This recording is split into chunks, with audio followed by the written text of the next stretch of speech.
आदाब, आप सभी का इस्तकबाल है हमारे इस खास प्रोग्राम चलती रहेगी जिंदगी में और मैं हूं आपके साथ तरन्नुम अली। दोस्तों, ब्रिटेन में कोरोना वायरस का नया वेरिएंट मिला है। ऐसा कहा जा रहा है इसकी वजह से कोविड तेजी से फैल सकता है। ब्रिटेन में कोरोना वायरस के मामले तेजी से बढ़ने के बाद और कोविड की इस नई किस्म की पहचान होने के बाद लंदन और इसके आसपास के इलाकों में आज से सख्त लॉकडाउन देखने के लिए मिलेगा। इस पर ज्यादा बात करने के लिए हमारे साथ हैं यूके से डॉक्टर MS कंवर, लुधियाना से हमारे साथ हैं अरविंद रतन, आप कोविड सर्वाइवर हैं, और हैदराबाद से साथ है मेरे साथी अभय उपाध्याय। आप सभी का इस्तकबाल है हमारे इस खास प्रोग्राम में। नाज़रीन, आप भी हमें कॉल कर सकते हैं। हमारी नंबर्स लगातार आपकी टीवी स्क्रीन पर फ्लैश हो रहे हैं। आप जब भी हमें कॉल करें तो अपने टीवी की आवाज बंद कर दें और फिर हमसे अपना सवाल पूछें। हमें इंतजार रहेगा आपके सवालों का। डॉक्टर MS कंवर, सबसे पहले आपसे बात करेंगे। जैसे ये ब्रिटेन में कोरोना वायरस की एक नई किस्म मिली है, तो ये कितनी खतरनाक है, कितनी खतरनाक हो सकती है? अभी तक ये क्लियरली नहीं पता कि इससे क्या जो डिजीज है बड़ी फास्ट रैपिड मल्टीप्लिकेशन होगी, ज्यादा जल्दी स्प्रेड होगी, ज्यादा सीरियस होगी, और क्या वैक्सीन उस पर ठीक से असर कर पाएगी कि नहीं कर पाएगी, ये चीजें अभी they are in kind of a suspension. अभी इसके ऊपर काम हो रहा है, लेकिन इसके ऊपर कोई भी क्लियर कट टिप्पणी नहीं की जा सकती।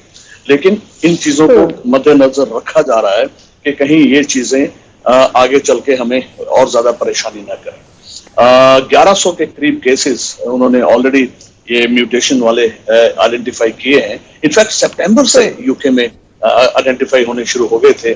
सो ये एक डिस्टिंक्ट बात है कि एक म्यूटेशंस तो हो ही रही हैं, छोटी छोटी म्यूटेशंस तो हो ही रही हैं, लेकिन सिग्निफिकेंट म्यूटेशन हो जाए तो उससे डिजीज की के एक करैक्टर में फर्क पड़ जाता है, डिजीज की सिवियरिटी में फर्क पड़ जाता है, डिजीज की ट्रांसमिशन में फर्क पड़ जाता है, और क्या वैक्सीन काम करेगी कि नहीं करेगी, ये बड़ा सवाल खड़ा हो जाता है। लेकिन अभी इसके ऊपर कोई क्लियर कट पिक्चर नहीं। डॉक्टर कंवर, जैसा म्यूटेशन को लेके तो काफी दिनों से बात हो रही थी, आपसे भी इसी प्रोग्राम में हमने कई बार बात की कि ये अपना फॉर्म चेंज कर रहा है बार बार। तो क्या ये जो नया स्ट्रेन है, क्या इतना अलग है कि इसके लिए फिर से एक बार वैक्सीन के लिए नई कोशिशें की जाएंगी, और क्या ऐसी नौबत भी आ सकती है? अभी ये नहीं कहा जा सकता, क्योंकि शायद इतने मेजर म्यूटेशंस ना हुई हो कि वैक्सीन को ही आप सोचना शुरू कर दें कि वैक्सीन काम करेगी कि नहीं करेगी।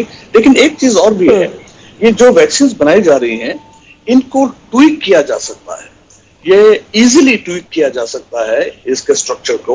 और जो भी म्यूटेशंस हो रही हैं, अभी तो जो म्यूटेशंस देख रहे हैं वो जो प्रोटीन स्पाइक्स हैं, प्रोटीन स्पाइक्स में म्यूटेशंस चेंजेस देख रहे हैं वो जो भी चेंजेस वायरस में होगी वो वैक्सीन में बड़ी इजीली ट्वीक करके उसको मॉडिफाई किया जा सकता है। ये एक अच्छी बात है। चलिए, ये तो सचमुच बहुत ही राहत की बात है। वैसे आप इस वक्त यूके में हैं, जुड़ गए हैं। अच्छा, चलिए उनकी बात सुन जी, एक कॉलर जुड़ गए हैं, पहले उनसे बात कर लेते हैं। जी हेलो, बताएं क्या सवाल है? जी बताएं क्या सवाल है आप? जी ये सवाल यही है, ये कोरोना कब तक जाने वाला? जी डॉक्टर कंवर, काफी लोग जो है कोरोना से परेशान हो चुके हैं और अक्सर लोग यही सवाल करते हैं कि कोरोना कब जाने वाला है। सारी दुनिया दुखी है। अब अमेरिका में देखिए 2 लाख केसेस हमें बढ़ते चले जा रहे हैं और मैक्सिमम केसेस वहीं पे हैं। यूरोप में थर्ड वेव जिसको कहते हैं वो उसका डर है। WHO कह रही है कि थर्ड वेव अर्ली 2021 में आने के बहुत चांसेस हैं, खासकर यूरोप में। और इंडिया में नंबर्स कम हो रहे हैं, राहत की बात है। Of late in the last I think about 2-3 weeks, दो हफ्ते तो हो ही गए हैं नंबर्स कम होते हुए। सो लेट अस होप कि इंडिया में थर्ड वेव ना हो, लेकिन आप वर्ल्ड वाइड भी देखें, हांगकांग में भी थर्ड वेव एक तरीके से आ गई, जहाँ के बड़े कंफर्टेबल सिचुएशन चल रही थी इतने महीने। सो ये वायरस जो है, ये जहां भी जो पॉपुलेशन अफेक्ट नहीं हुई थी, जो वर्जन पॉपुलेशन जिसको हम कहते हैं वो थी, वहां इनफेक्ट हो रही है, कर रही है। सो इसके लिए हमें प्रिपेयर रहना चाहिए, हमें सारी वो प्रिकॉशंस लेके चलना चाहिए। और ये धीरे धीरे जब 70, 80, 60, 70, पर्सन पॉपुलेशन में ये वायरस चला जाएगा, चाहे थोड़ी मिकदार में हो, चाहे वो इन्फेक्शन करे ना करे, डिजीज करे ना करे, लेकिन इन्फेक्शन बॉडी में अगर चला जाएगा तब जाके ये ट्रांसमिशन खत्म होगी, या वैक्सीन 60-70% पॉपुलेशन को तब लग जाएगी, तब जाके ये डिजीज ट्रांसमिशन अपने आप टूटेगी और एक हर्ड इम्यूनिटी और वैक्सीन की वजह से जो इम्यूनिटी बनेगी तब जाकर के ये सारा टूटेगा। लेकिन तब तक हमें ये सारी प्रिकॉशंस बड़े ही एहतियात जो है बरतने बहुत जरूरी है हमारे लिए। डॉक्टर कंवर, आप तो इस वक्त यूके में हैं और वहाँ अभी पिछले ही हफ्ते वैक्सीनेशन शुरू भी हुई है, तो वैक्सीन को लेकर वहाँ के लोगों में किस तरह की प्रतिक्रिया देखने को मिल रही है? और साथ ही साथ जैसे जर्मनी में अब थर्ड वेव की आप बात कर रहे थे, क्रिसमस को लेकर, न्यू ईयर को लेकर बहुत सारे वो डायरेक्टिव्स भी वहाँ पर जारी किए गए हैं, लॉकडाउन की बात हो रही है। यूके में किस तरीके का माहौल है और लोग क्या कैसे रिस्पॉन्ड कर रहे हैं इस नए सिचुएशन को? देखिए, in general people are enthusiastic about it. Vaccine को कोई नेगेटिव तरीके से नहीं देख रहा है यहाँ पे, बल्कि they are accepting it as a possible chance of getting rid of this COVID disease. ये भी लोग जानते हैं कि शायद एफिकेसी उतनी ना हो जितनी पेपर पे है, और थोड़े बहुत जो साइड इफेक्ट्स हैं उसको भी वो झेलने के लिए तैयार हैं, कुछ ज्यादा साइड इफेक्ट नहीं हो रहे। So they are okay, they are accepting it with open arms in general. So in fact UK में भी ऐसा ही है, और यूएसए में भी जहां जहां उन्होंने ऑलरेडी रजिस्ट्रेशन शुरू कर दी है, वहां पे भी लोग इन जनरल एक्सेप्ट कर रहे हैं। मेरे कुलीग्स, मेरे फ्रेंड्स, डॉक्टर्स, वो खुद जो दुनिया भर में यूके में या यूएसए में है, वो खुद एक्सेप्ट कर रहे हैं। हम आपस में बात करते हैं, व्हाट्सएप पे बात करते हैं, तो वो कहते हैं yes I am waiting for that, मेरी इतनी तारीख को इतने बजे की अपॉइंटमेंट है वैक्सीन की। So they are all enthusiastic about it. उसको कोई वैक्सीन को ना नहीं करा। जी बिल्कुल डॉक्टर कंवर, और भी बात करेंगे आपसे इस बारे में। हमारे साथ लगातार जुड़े हुए हैं अरविंद रतन लुधियाना से। अरविंद जी, आपको कोविड हो चुका है, कोविड हुए आपको कितना टाइम हो चुका है? क्योंकि अमूमन ये देखा जा रहा है कि जिन लोगों को कोरोना हो चुका है वो एक राहत की सांस ले रहे हैं कि अब हमें कोई खतरे की बात नहीं है और हमें कोरोना हो चुका है। तो क्या आप अभी भी प्रिकॉशंस ले रहे हैं? नमस्कार। सबसे पहले मैं यही बताना चाहूंगा कि मेरे को तकरीबन 3 महीने हो गए कोविड हुए और उसके बाद अभी भी मैं प्रिकॉशंस ले रहा हूं, लेकिन मन में कहीं पे ये भी फीलिंग है कि एक बार कोविड हो चुका है, दोबारा नहीं होगा, लेकिन उसके बावजूद प्रिकॉशंस ले रहा हूं। लेकिन बॉडी में अभी भी मेरे काफी पोस्ट कोविड इफेक्ट्स अभी भी देखने को मिल रहे हैं। शुगर लेवल स्टेबल नहीं है, बॉडी एक शुरू हो जाता है कभी कभी, जॉइंट्स में पेन हो रही है, और आंखों के आगे कभी कभी अंधेरा आ रहा है हल्का हल्का, और एक आध बार ज्यादा भी रहा है। जी, तो वैसे ये तो अमूमन तरन्नुम ये लोगों को लग रहा है कि एक बार कोविड हो जाने के बाद बहुत दिन तक बचे रहेंगे। वैसे डॉक्टर कंवर हमारे साथ जुड़े ही हुए हैं, इसके बारे में उनके पास बहुत ही गहन जानकारी है, बहुत पूरी जानकारी उनके पास है। डॉक्टर कंवर, ये जो अरविंद जी बता रहे हैं कि 3 महीने बाद भी पोस्ट कोविड जो कुछ सिम्टम्स हैं वो नजर आ रहे हैं, तो क्या ये उसी की वजह से है, या कहीं ऐसा तो नहीं कि जो मरीज एक बार रह चुका कोविड को लेकर इतना हंगामा मचा कि एक डर है उसके मन में, कोई साइकोलॉजिकल इसका भी इम्पैक्ट पड़ रहा है? पोस्ट कोविड सिंड्रोम कहते हैं हम इसको। इसको हम लॉन्ग कोविड भी कहते हैं। मैंने जो किताब लिखी है चैप्टर, उसमें भी लॉन्ग कोविड कहते हैं। So hello, so can you hear me? हाँ, आपकी आवाज आ रही है। Hello? जी ओके।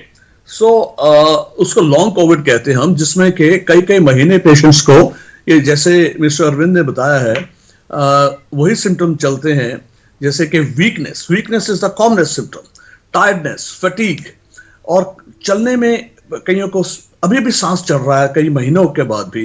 हालांकि सीटी स्कैन्स मोस्टली ठीक हो गए, हल्के फुल्के फाइब्रोटिक चेंजेस हैं, लेकिन उनका सांस अभी तक नॉर्मल नहीं हो पाया। जब सीटी चढ़ते हैं तो कहते हैं कि मैं वो नहीं हूं जो मैं 3 महीने पहले था या जो 4 महीने पहले था। सो ये सिम्टम्स लॉन्ग, कईयों को साइकोलॉजिकल सिम्टम्स होते हैं। They have not been able to handle the disease, so उनको psychological help counseling की जरूरत पड़ रही है। So कुछ ना कुछ इस डिजीज में 2 चीजें होती हैं, इन्फ्लेमेशन और कोएगुलेशन। कुछ ना कुछ जो हम समझते हैं कि लो ग्रेड इन्फ्लेमेशन शरीर में चलता रहता है, जो कि ना कि लंग्स, जो कि हम सीटी स्कैन में देख सकते हैं, किडनीज, लिवर, ब्रेन, टिश्यूज, हमारे जो ऐसे स्ट्रक्चर्स हैं जिनको हम ना तो टेस्ट कर सकते हैं, ना उसका कोई ऐसे मार्कर्स हैं जो ब्लड से हम देख सकते हैं, या जो मार्कर्स हम देखते भी हैं जैसे IL-6 है, CRP है, फेरेटिन है, LDH है, डी डाइमर है, ट्रॉपाई है, हम सारे देखते भी हैं, लेकिन कई चीजें ऐसी जो उसमें पिक ही नहीं हो पाएंगी।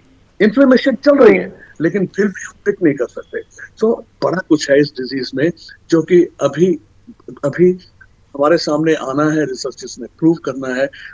लेकिन ये चीज बड़ी क्लियर कट है जो कि अमेरिका में भी, यूरोप में भी पहले भी सामने आई थी, और इंडिया में जब हमने मार्च से पेशेंट देखने शुरू किए तो हम ये देख रहे थे कई पेशेंट्स को जून जुलाई तक सिम्टम चल रहे हैं, और तो हम उनसे डायरेक्टली डील कर रहे हैं। So this is a global phenomena कि ये कई महीने इसके सिम्टम्स रह सकते हैं। हर एक केस में नहीं होता ऐसे, but there are so many cases जिसमें लॉन्ग कोविड या लॉन्ग कोविड सिंड्रोम, जो कि मिस्टर अरविंद को भी हो रहा है। जी बिल्कुल। अरविंद जी, जैसे आपने बताया कि कोविड के बाद भी कुछ चीजें आपको परेशान कर रही हैं, कुछ सिम्टम्स अभी भी हैं और कुछ परेशानियां आप फेस कर रहे हैं अभी भी, तो क्या अभी भी आपका ट्रीटमेंट चल रहा है, दवाइयां आप अभी भी ले रहे हैं? नहीं, अभी ऐसी कोई दवाई नहीं चल रही है, अभी मल्टीविटामिन चल रहे हैं। अभी तकरीबन 20-22 दिन पहले मेडिसिन मेरी बंद हुई हैं सब, और थोड़ा बहुत एक सांस में भी थोड़ी तकलीफ आती है, मतलब सांस भी जल्दी फूल रही है। हाँ, डॉक्टर कंवर ने तो सारी बातें अरविंद जी एक्सप्लेन कर ही दी। आप ही की बात पर मैंने उनसे ये सवाल पूछा था। तो ये जो आपका वो जो पीरियड था वो उस तरीके, क्या कितना डर आपके अंदर था और किस तरीके से आपने उसका मुकाबला किया? दवाएं तो अपनी जगह हैं इस कोरोना से मुकाबला करने के लिए, लेकिन अपनी विल पावर भी बहुत इसमें काम आती है। तो वो किस तरीके से, वो दौर आपने किस तरीके से गुजारा?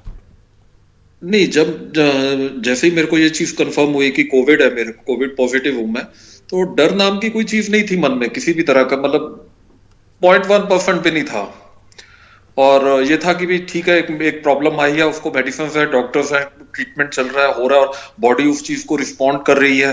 विद इन 3 आवर्स मतलब बॉडी रिस्पॉन्ड करना शुरू हो गई थी ट्रीटमेंट पे, और बेटर फील होना शुरू हो गया था। तो मन में नेगेटिव थॉट कभी नहीं आया, डर कभी नहीं रहा। जी डॉक्टर कंवर, ये एक बात बहुत ही निकलकर सामने ही, हमारे आसपास के लोग, हमारे कई कोलिग भी हैं, वो भी इससे इन्फेक्ट हुए, उनका पॉजिटिव रिपोर्ट आई उनकी। लेकिन जिन लोगों ने ये मान के ये वक्त गुजारा कि नहीं ये कोरोना कुछ भी नहीं है और ठीक है, दवाएं चल रही हैं, ठीक हो जाएंगे, जैसा अरविंद जी बता रहे थे, उनकी रिकवरी थोड़ा फास्ट हुई। तो क्या इस तरीके की जो थिंकिंग है, इसका भी कोई रोल है इससे निकल पाने में? देखिए, पॉजिटिव थिंकिंग तो हमेशा अच्छी बात ही है, और हमारे शरीर में कुछ ऐसे हार्मोन्स रिलीज होते हैं, एंडोर्फिन्स कहते हैं हम उनको, जो कि जब हम पॉजिटिविटी की तरफ चलते हैं, दे हेल्प अस। अगर हम नेगेटिविटी की तरफ चलते हैं तो वो ऐसे हार्मोन्स हमारे शरीर में सर्कुलेट करते हैं जो कि हमारे बॉडी सिस्टम को हमारे एक तरीके से बिठाना शुरू कर देते हैं। This is a well known fact. ये कैंसर के पेशेंट्स में बड़ा देखा गया है कि those cancer patients who are positive, who want to fight, they live longer. So same is the phenomena. इसमें कोविड में भी ऐसा ही है, लेकिन ये है कि जो हमारी कोविड की ट्रीटमेंट्स हैं वो हम बड़े टेलर करते हैं डिपेंडिंग ऑन के डिजीज माइल्ड है, मॉडरेट है, सीवियर है। मॉडरेट और सीवियर डिजीज में हमें बहुत ही कैलकुलेटेड और टाइमिंग रखनी पड़ती है मेडिसिन की। उसमें पेशेंट्स केयरलेस नहीं हो सकते। माइल्ड डिजीज में घर में ट्रीटमेंट करते हैं, लेकिन जब डिजीज मॉडरेट हो जाए तो हमें देखना पड़ता है कि ऑक्सीजन लेवल अगर फॉल करनी शुरू हो गई, then we don't take a chance, we get the patient inside the hospital. तो उसमें फिर क्लोज ऑब्जर्वेशन भी जरूरी होती है, क्योंकि इस डिजीज में कई बार इतनी रैपिड स्प्रेड होती है कि देखते देखते ऑक्सीजन की रिक्वायरमेंट 0 से 5 लीटर, 10 लीटर, 15 लीटर पहुंचने में with in 12 hours sometimes the patient can go into the ICU straight away from home. So ये चीजें हमें बड़ा वॉच करनी पड़ती है। बट एनीवे इसकी डिफरेंट पैटर्न है, डिफरेंट स्टेजेस हैं, सो इसको ठीक पकड़ना और टाइमिंग से इसकी ट्रीटमेंट करना इज वेरी इंपॉर्टेंट। जी डॉक्टर कंवर, आईसीएमआर की एक स्टडी के हिसाब से मुंबई में सीवर के पानी में कोरोना वायरस मिला है, तो हम इसे क्या समझे? डर था जब शुरू में कोरोना हुआ था, तो ये भी था कि स्टूल्स में भी कोविड डिजीज पाई जा सकती है और कोरोना वायरस उसमें कल्चर किया गया था। So if it is in the stool then it could be in the sewage pipes also, sewage water also. So this is not a surprise। यहाँ तक कि आपको याद होगा कि पहले भी ये चीजें डिस्कस हुई थी कि क्या कोरोना सिर्फ हवा से या हाथों से या टच कांटेक्ट से ही अंदर जा सकता है, या कि can it go through faeces also. तो ये बातें तब भी डिस्कस हुई थी, लेकिन ये कंक्लूजन निकले थे कि through faeces the chance of transmission would be very very low. So हमें उस चीज के बारे में इतना वरी नहीं करना चाहिए। हाँ, if you are taking care of hygiene के मामले में अगर हम बहुत ज्यादा केयरफुल हो जाएं तो वो लाइन ऑफ स्प्रेड से हम बच सकते हैं। जी डॉक्टर कंवर, जैसे आपने यहाँ पर भी देखा और आप इस वक्त यूके में हैं, तो वहां पर लोग किस तरह के प्रिकॉशंस ले रहे हैं? वहां की सरकार की जो गाइडलाइंस है वो क्या है? मैं एक चीज बताऊं आपको, हम इंडिया में हम गाइडलाइंस तो देते हैं, टीवी पे बहुत कुछ प्रचार करते हैं, सब कुछ करते हैं, वो चीज यहाँ भी हो रही है, लगातार हो रही है। आप किसी भी शॉपिंग में चले जाएं, वहां पे अब एवरी 5 मिनट्स आपको सिस्टम पे अनाउंसमेंट हो रही है about all these 3 Covid precautions. All these 3 Covid precautions जो हम इंडिया में करें, यहाँ पे ज्यादा लोग कॉन्शियस हैं इसके बारे में। और किसी भी आप एस्टेब्लिशमेंट में एंटर करते हैं तो कोई ना कोई वहां पे खड़ा है और वहां पे सैनिटाइजर है, आप सैनिटाइजर से हाथ साफ किए बिना अंदर एंटर कर ही नहीं सकते। So and when you come out because you have touched some stuff here and there, तब भी आप बाहर निकलते हैं, तब भी आप एक बार सैनिटाइज करते हैं और हर 5 मिनट बाद ये आपको रिमाइंडर आ रहा है। So people are very conscious here और मेरे ख्याल में उस वजह से यहाँ पे ट्रांसमिशन उस हिसाब से नहीं होती जिस हिसाब से कई और जगहों पे हो रही है। I think they are very careful and conscious about that. Doctor Kanwar, इसका मतलब एक बहुत ही बेसिक डिफरेंस है यूके में और यूएसए में, जहां ट्रंप के पूरे इलेक्शन कैंपेन का एक बहुत बड़ा हिस्सा रहा जिसमें लोग शामिल होते थे और विरोध करते थे मास्क लगाने का। तो कम से कम इस मामले में ये भी एक बहुत ही बड़ा एग्जाम्पल है कि जैसा आप बता रहे हैं वहाँ पर रेट ऑफ इन्फेक्शन कम है और कम लोगों को के बीच ये फैल रहा है, थर्ड वेव की बात होने के बावजूद भी, जबकि अमेरिका इससे और भी ज़्यादा जूझ रहा है अभी तक। आप सही, यहाँ पे मैं देख रहा हूँ कि मास्क के बिना आपको कोई दिखाई नहीं देता, और अगर कहीं गलती से आपका मास्क नीचे आ जाता है, सडनली आप कॉन्शियस हो जाए, रियलाइज करते हैं, तो यू फील एम्बैरेस्ड कि मेरा मास्क नीचे आया हुआ था, सडनली आप ऊपर कर लेते हो। आई मीन यहाँ तक यू नो केयरफुल हैं लोग। जी अरविंद जी, आप तो इस दौर से गुजर चुके हैं और कोविड से मुकाबला करके आप अभी ठीक भी हैं और थोड़े बहुत जो सिम्टम्स हैं, आपके सिम्टम्स हैं, वो ख़त्म हो जाएंगे।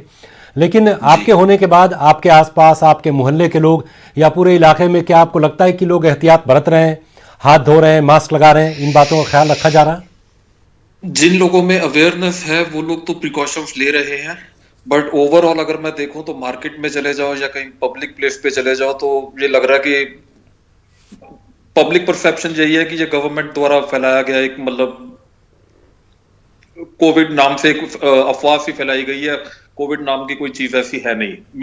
ज्यादातर लोगों में ये परसेप्शन है। लेकिन मैं किसी को भी मैं मिलता हूँ, जिससे भी मेरी डिस्कशन होती है, तो मैं उसको यही कहता हूँ कि आप इसको सीरियसली लो, इसको मजाक में मत लो, मास्क पहनो, हैंड वॉश करो और कम से कम 6 या 7 फीट की डिस्टेंस से बात करो। बेसिक ये 3 चीजें मैं लोगों को रेकमेंड कर रहा हूँ। हाँ, ये देखने में बहुत सारी बातें ऐसी आई हैं। और डॉक्टर कंवर, ये तो कई जो व्हाट्सएप की एक दुनिया है, उसमें कई सारे वीडियो जैसे भी सर्कुलेट हुए जिसमें जो बोलने वाले थे, स्पीकर थे, वो खुद को ये क्लेम करते थे कि वो डॉक्टर हैं। और इनफैक्ट कई डॉक्टर्स ने तो इसके ऊपर किताबें लिखी कि एक मार्केटिंग स्ट्रैटेजी थी दवा कंपनियों की और एक तरीके से अफवाह फैलाई गई। तो ये थॉट कहाँ से निकल कर सामने आ गया कि कोरोना नाम की कोई चीज़ नहीं थी और यूं ही अफवाह फैला दी गई दवाएं बेचने के लिए और मेडिकल जो इंडस्ट्री है उसको बूस्ट करने के लिए?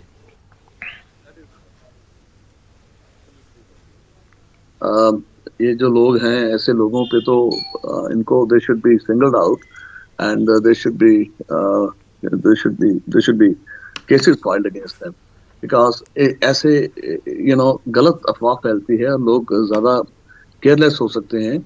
और ये बीमारी एक ऐसी है जो एक से दूसरे को फैलती है, और अगर हम कलेक्टिवली सारे देश भर में, दुनिया भर में इसका प्रिकॉशंस नहीं लेंगे, then it will just go on spreading. So वो चीजें हमने भी पढ़ी हैं, देखी हैं, and it is sad कि इस तरह के कैंपेन्स चलें। जिन लोगों ने ये चीज देखी नहीं, कोरोना के पेशेंट्स को देखा नहीं, उनको मरते हुए देखा नहीं, उनको आईसीयू में जिंदगी से फाइट करते हुए देखा नहीं, they have no right to be coming in any form on the media. बिल्कुल यही बातें, और यही बातें हैरत में भी डालती हैं कि क्यों मेडिकल फ्रेटर्निटी से जुड़े लोग भी ऐसी बातें कभी कभी करने लगते हैं। बहरहाल हमारे साथ एक कॉलर जुड़े हुए हैं, उनसे बात करते हैं। हेलो जी, बताएं। हाँ, मैं कोविड का पेशेंट था सर, मेरे को भी 3 महीने हो गए। मैं को शुगर थी, मगर चलने के बाद है ना, जरा चलता हूँ ना तो सांस भरता है, दम लगता है और थोड़ा खांसी का थोड़ा सा ऐसा सिम्टम्स लगता है। जी बिल्कुल। तो अभी ऐसे ही एक सवाल का हमारे साथ जुड़े हुए हैं, कोविड पेशेंट रह चुके हैं अरविंद जी, उन्होंने यही बातें बताई थी। डॉक्टर कंवर ने इसके ऊपर पूरी तफसीली जानकारी दी थी। वैसे डॉक्टर कंवर, एक बार फिर से आप कुछ बता सकें, क्योंकि ये डायबिटिक भी हैं तो इनके साथ समस्याएं निश्चित तौर पर थोड़ी ज्यादा है। इनकी जो प्रॉब्लम है उसके लिए सोल्यूशन ये है कि आप एक HRCT, high resolution CT scan करवाइए और एक लंग फंक्शन कराइए, PFT। ये 2 चीजें आप कराएंगे तो हमें बड़ी क्लियरली पता चल जाएगा कि कुछ residual fibrotic changes, thickening of the lungs हो गई क्या, उसकी वजह से आपका लंग फंक्शन या लंग की वाइटल कैपेसिटी, वॉल्यूम जो हम निकालते हैं FEV1, जो एयरवे फंक्शन बताता है कि एक तो लंग की डिस्टेंसिबिलिटी, लंग ठीक से फैल रहा है सांस पूरा लेने में, दूसरा उसकी जो सांस की नली है उसमें जो हवा का जो स्पीड है, जितना फोर्स्ड वॉल्यूम जो हम फोर्सिबली निकाल सकते हैं, वो उसके कैलिबर ठीक है। अगर कैलिबर ठीक है तो उसमें ठीक से निकलेगा। सो ये 2 चीजें हमें लंग फंक्शन बताती हैं, और तीसरा एनाटॉमी हम आंखों से देखते हैं जो कि CT स्कैन की फॉर्म में। ये हम अगर 2 चीजें कर लें तो हमें एग्जैक्टली पता, क्वांटिफाई कर सकते हैं कि आपकी डिजीज आया कि सिर्फ साइकोलॉजिकल रह गई है कि वाकई एनाटॉमिकल और फिजियोलॉजिकल चेंजेस में ऐसी हो चुकी हैं, जिसके लिए हम आपको कुछ एक्सरसाइज बताएंगे, कुछ मेडिसिन बताएंगे, वो चीजें। तो आप ये करा लीजिए। जी डॉक्टर कंवर, ऐसी टाइम में जब साल भर लोगों को क्रिसमस का इंतजार रहता है, न्यू ईयर का इंतजार रहता है, और ऐसे टाइम में लॉकडाउन की बात हो रही है, तो ये कितना मायूसी वाला है, कितने मायूसी की ये बात है वहां के लोगों के लिए, खासकर यूरोपियन कंट्रीज में एंड अमेरिका में। आई एम श्योर अमेरिका में अभी लॉकडाउन तो ऐसे वाइड स्प्रेड है नहीं, लेकिन यूरोप में हो चुके हैं, और आज से इंग्लैंड में भी बड़ा ज्यादा और स्ट्रिंजेंट लॉकडाउन कर दिया है, लंदन, ग्रेटर लंदन में सारे में। तो लोग तो इससे निराश है ही हैं, बिजनेस कम्युनिटी बहुत ज्यादा निराश है, और पीपल इन जनरल, क्योंकि एक चीज और भी है कि अब फैमिलीज भी इकट्ठी नहीं हो सकती, 5 से ज्यादा लोग इकट्ठे नहीं हो सकते, 2 फैमिलीज आपस में मिल नहीं सकती। ये इस तरह के टियर 1, इन्होंने 3 टियर बनाए, टियर 1, 2, 3। जो टियर 1 टियर 3 में आ गए, उसमें तो बहुत ज्यादा स्ट्रिंजेंट मेजर्स हैं, एंड एक ही उनका मेजर क्रिसमस का त्योहार होता है, जिसमें कि there is lot of celebration, सब कुछ सड़कों पे आप देखेंगे, म्यूजिक, पब्स चल रहे होते हैं, वो सब रिस्ट्रिक्शंस में आ गए हैं। सो दे आर वेरी डिसअपॉइंटेड। लेकिन एट द सेम टाइम सरकार साथ साथ समझा भी रही है, अखबारों में भी आ रहा है, टीवी पे भी आ रहा है कि you know this is for our own good. एकदम से 3rd वेव एकदम से बढ़ गई तो हमें संभालना मुश्किल हो जाएगा। सो ये एक्सप्लेनेशन भी दी जा रही है, सो लोग समझते भी हैं इस बात को। I think people are taking it with a pinch of salt, but accept कर रहे हैं। जी, बिल्कुल, जैसे ये कहा जा रहा है कि इस बार जो लॉकडाउन है वो ज़्यादा पहले से सख्त होगा, तो कुछ चीज़ें आपने खुद भी एक्सपीरियंस की होंगी, तो क्या आपको लग रहा है कि पहले से ज़्यादा सख्त है या अलग है या इंडिया से अलग है? नहीं, मैं ये नहीं कहूँगा, क्योंकि I am currently in Brighton. Brighton में the retails are open, the shops are open, so इसलिए इतना ज्यादा महसूस नहीं होता, लेकिन mostly it is takeaways in the eating joints. Offices, अब यहाँ तो सब कुछ ही वर्क फ्रॉम होम चल रहा है, ऑफिसेस वैसे बंद हैं, सब कुछ ही वर्क फ्रॉम होम चल रहा है पिछले कई महीनों से, so people are used to that. So मुझे वो जो लॉकडाउन इंडिया में हुआ था, जो शुरू में हुआ था, वो चीज तो यहाँ बिल्कुल नजर नहीं आ रही है मेरे को। और जो मेरे को पता चला है लंदन एरिया में भी, ग्रेटर लंदन में, वो चीज नहीं है जो हमने शुरू में एक्सपीरियंस की थी, जो 2 महीने के करीब, जबकि कुछ दिखता ही नहीं था सड़कों पे, ऐसा कुछ नहीं है। You will see car moving around, लेकिन ये है कि आपको 2 लोग 4 लोग आपस में बैठे इकट्ठे, क्लोजली, चैटिंग टुगेदर, ऐसा माहौल नहीं दिखता। उसमें वाकई स्ट्रिक्ट हैं और लोगों में भी कॉन्शियसनेस है इस डॉक्टर कंवर, जैसे आपने अभी इंडिया में देखा होगा कि केसेस कम आ रहे हैं और जो डेथ रेट है वो भी कम हो रहा है, तो कहीं ना कहीं एक रफ्तार जो है कोरोना की वो धीमी जरूर पड़ी है, लेकिन हम इसको किस तरह से समझे कि या तो खत्म हो रहा है बहुत क्योंकि कम केसेस आ रहे हैं, या फिर अगली वेव जो है वो आने के लिए तैयार है?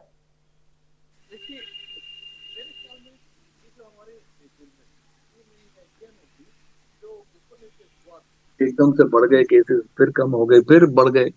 वो ज्यादातर रीजन उसके ये थे कि त्योहार का टाइम था, उसमें बढ़े। उससे पहले जब लॉकडाउन थे तब बहुत ज्यादा स्ट्रिक्ट थी, सरकार भी स्ट्रिक्ट थी, लोग भी डरे हुए थे, तो सड़कों पे कोई था ही नहीं। तो उस वक्त तो ट्रांसमिशन, आफ्टर ऑल वायरस ने तो ट्रांसमिट होना है, तो ट्रांसमिशन का अगर नहीं मौका मिलेगा तो नहीं। और उसके बाद में जब लोग निकलना शुरू हुए तो बढ़ गया। फिर जब त्योहारों का सीजन शुरू हुआ, फिर एकदम से जंप मिला। सो वो जब खत्म हुआ है तो उसका शायद इफेक्ट देख रहे हैं हम, जो दिल्ली में भी तकरीबन 26 it's about 100 cases in a day now, जो कि 10,000 तक चला गया था। सो धीरे धीरे कम तो हो रहा है, और that graph, I have seen that graph is coming down. So जहां तक सर्दियों का सवाल है, मैं सोचता हूँ कि सर्दियों में, और जब तक पोल्यूशन है सर्दियों में, तब तक वायरस को एक पिगी राइड करने का मौका मिलता है। पिगी राइड का मेरा मतलब कहने का ये है कि जो ड्रॉपलेट पार्टिकल्स हैं जो हवा में सस्पेंडेड रहते हैं पोल्यूशन पे। जी बिल्कुल डॉक्टर कंवर, यहाँ पर और वक्त हमारे पास थोड़ा सा कम है, तो यहाँ पर हम आपसे इजाजत लेंगे। आप दोनों ही मेहमानों का हमारे साथ जुड़ने के लिए, अपना वक्त देने के लिए बहुत बहुत शुक्रिया। तो नाज़रीन, फिलहाल हमें दीजिए इजाजत, आपसे फिर मुलाकात होगी। आदाब।